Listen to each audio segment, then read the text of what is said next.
Là, on va dire je suis en train de faire un toit. Comment on dit le toit Tu connais le toit en français, Nicole? Roof? Exactly. Roof. Can you spell it for us, please? Yes. I'm gonna write it, no worries. R O F. Roof. Roof. Not rough. Not rough. Rough, ça veut dire quelqu'un, par exemple, Yeah, quelqu'un it's qui a est dur, difference c'est of- rough. yeah. Ça, c'est roof.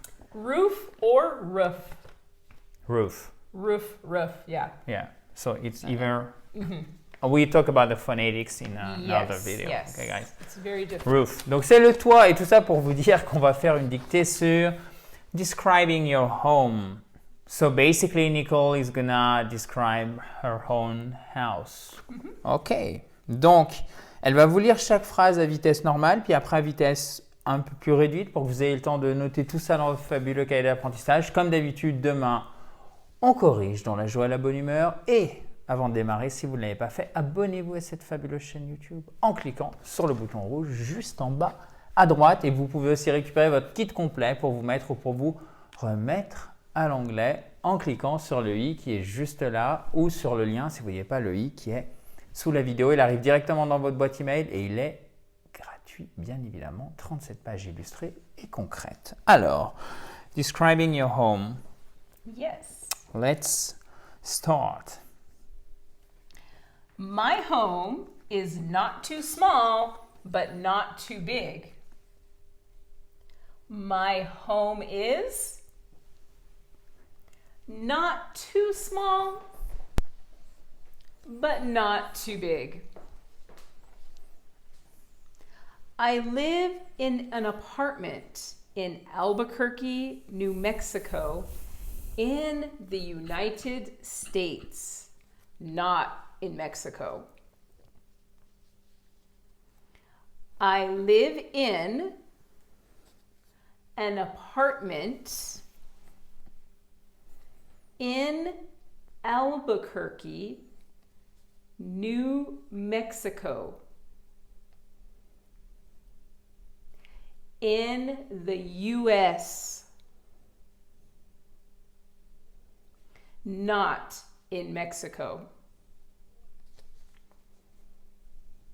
New Mexico is a state.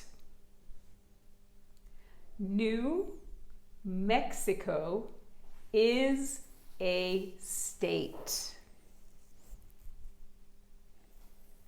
When you walk into my apartment, you will see a very large bedroom on your left with a bathroom inside. When you walk into my apartment, you will see a very large bedroom on your left with a bathroom inside.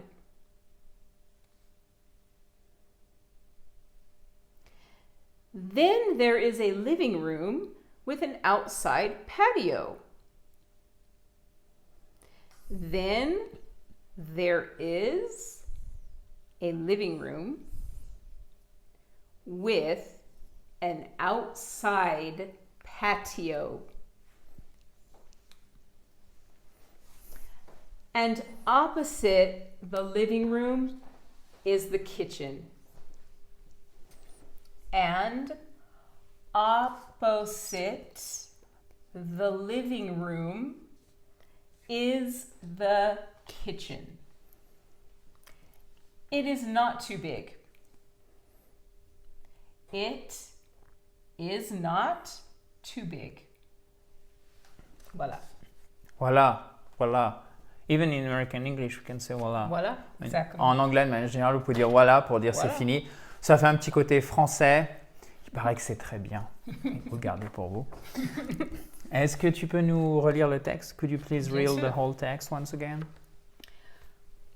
My home is not too small, but not too big. I live in an apartment in Albuquerque, New Mexico, in the US, not in Mexico. New Mexico is a state. When you walk into my apartment, you will see a very large bedroom on your left with a bathroom inside.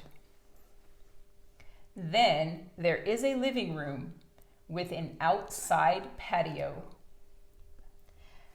And opposite the living room is the kitchen. It is not too big. No, not too big. Not too big. OK. Thank you again, guys. Merci pour votre attention. Merci de jouer le jeu.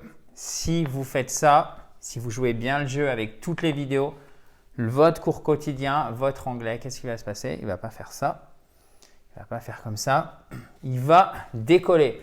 Alors évidemment, ça si je puis dire, les vidéos que vous voyez de la chaîne I Speak Spoken, et a fortiori, bien évidemment, si vous êtes déjà membre d'un programme comme Parler anglais dans les 60 jours qui viennent, le programme spécial prononciation, etc., c'est la bonne façon de faire. Mais derrière, dans la mesure du possible, parce que je sais que ce n'est pas toujours très, comment dire, vous avez des emplois du temps chargés, peut-être que vous habitez à la campagne, donc vous êtes moins dans une grande ville, donc ce n'est pas facile d'aller dans un café langue, peut-être que vous cherchez un correspondant en ligne et vous n'avez pas encore trouvé, mais de manière générale, sachez que practice is the key, ok?